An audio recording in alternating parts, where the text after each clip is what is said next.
awesome. He's so good in that role. You know what I mean? Guest 85 in the chat says Santino should do stand-up. No doubt. I mean, that would be, I would pay to see that. You know what I mean? I would order a pay-per-view just based off Santino in the middle of the ring with comedy. You know what I mean? Just 2 hours of Santino Morel. That seems like the highlight of. I can see Santino and the Big Show on a screen, like, you know, two cops. One is a bad cop, which is the Big Show, and Santino is like the funny cop. And you know, you put a storyline out there, and I honestly think, I mean, I don't know if it'll do millions, but it will certainly be funny, enough to have those two, if of course the script is written correctly. Hey, we've got a live chat room, lots and lots of people in there tonight, WZROnline.com/chat. Once again, WZROnline.com/chat. Get on in there. We'll do chat shout-outs here in just a little bit. The live phone number to call is 724-444-7444. Call ID number is 30273, followed by the pound key. Once again, 724-444-7444.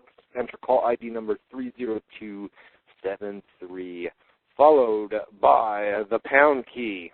All right, so we got through Judgment Day. There was actually a segment on there where they had The Miz come out, which was kind of like a filler. You know, and I hate to have to pay to see things like that. You know what I mean, on pay-per-views.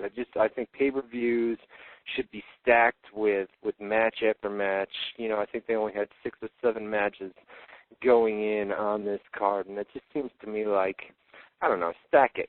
You know, you don't need that big, long segment on a pay-per-view. Keep that stuff for TV, Monday Night Raw, and to build your angles. You know what I mean? Don't do that stuff on the pay-per-view. Well, I think their philosophy is 3 hours is a long time, and 3 hours of complete wrestling throughout the whole entire time will simply exhaust the audience. And not only that, but it also gives them a chance to kind of get up, go to the restroom, buy some food. Yeah, but the segment so they kind of put that up there as like intermission.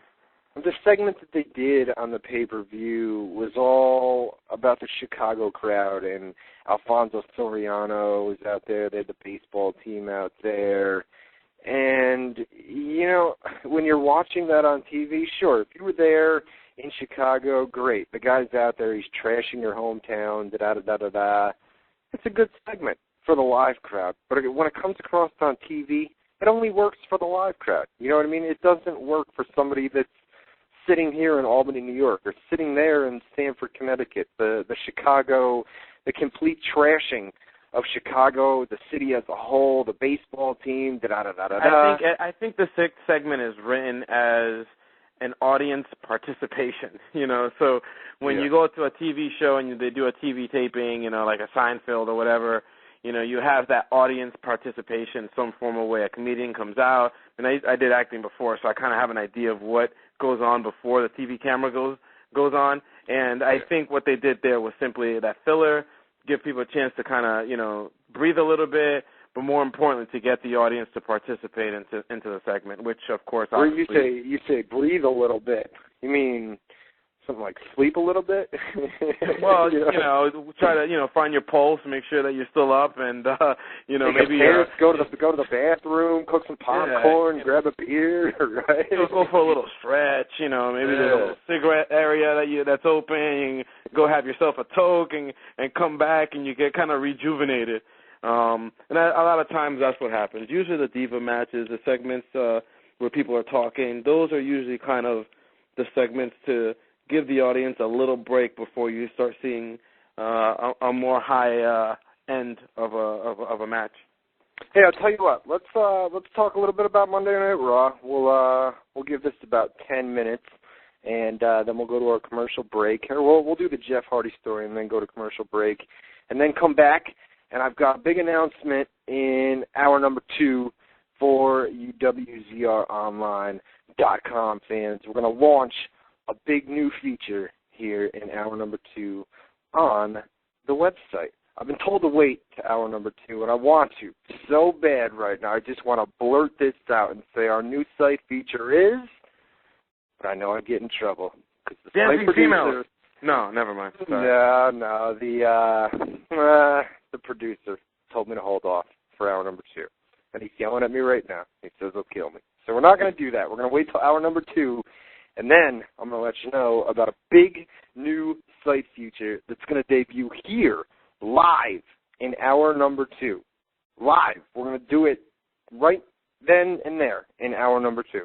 So it's going to be great. We're going to do it. We're going to launch it. It's going to be up. Then we're going to have you guys go and visit it, check it out, da-da-da-da-da. But you got to wait till hour number 2. So that's coming up in hour number 2 as well. But Monday Night Raw, what'd you think, top to bottom? It was an okay show. It was obviously it was built around the Extreme Rules. Of course, you have Randy Orton coming out and blah blah blah like he normally does. You know, I think the angle itself should have written a little bit different. I personally think Randy Orton should have came out, start talking his trash, and Vicky just comes out and says, you know what? You and the Three Stooges, or you and the Legacy, have the night off. And I personally think that all three will get into a car, a camera follows them, and then goes to the hotel where Batista's wife is at, which is an actress. You know what I mean? And because you bring back that reality again. But right now, everything is just the same old stale of a show. And I think if they went into a different direction and said, all right, you know what? We did the McMahon thing, it kind of crossed over to that reality, Triple H and his wife, now we all know. And I think if they went ahead and did something that's like, whoa, breathtaking, and saying, wow, these three guys took the night off, but in reality they didn't take the night off. They took the cameraman, they went to the hotel where Batista's wife is at, and held her hostage. Yeah, granted, it's a little too TV, a little too 24, but I think it brings a little bit of reality, and it just changes. When you see a camera outside the arena, in the parking lot, or there's a fight in the concession stand, it kind of elevates the show a little bit more than your average interviews in the back or in wrestling in the front end, which of course is inside the ring. Ultimate Fanatic in the live chat room. I don't mean to switch subjects here because you had a good point there, but Ultimate Fanatic in the chat room doing the Miz gimmick on me from Monday Night Raw, where he calls me out, I don't respond, and then he says I'm 1-0. Then he calls me out again, and he says 2-0. Then he calls me out again, 3-0. You see where I'm going with this, the Miz thing? Ultimate Fanatic in the chat room, live phone number 724-444-7444, 30273, followed by the pound key. Ryan Clark 1, Ultimate Fanatic from the chat. 0. Huh? Nice. Turn that right around on him, huh? Not bad. I think he just got served. Served it to him, buddy. Well, he was doing the 1-2, 3-0 gimmick. You know how it goes.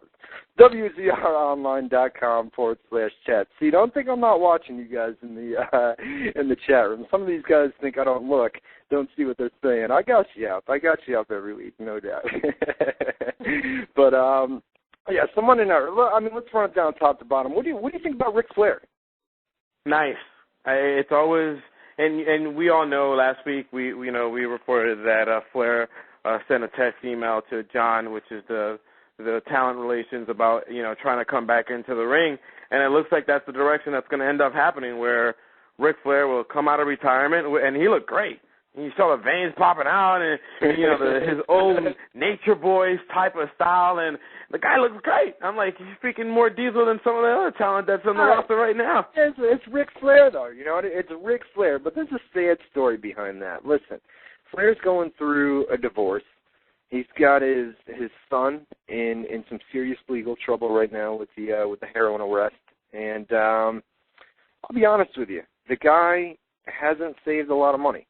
And this is part of what we're going to talk about in our big Ric Flair story here in hour number 2, is that he is going to wrestle again, and it is a deal for about 4 to 6 weeks, short-term deal for right now. But it's about the money, and that's one of the main reasons that he is coming back, is because he's broke.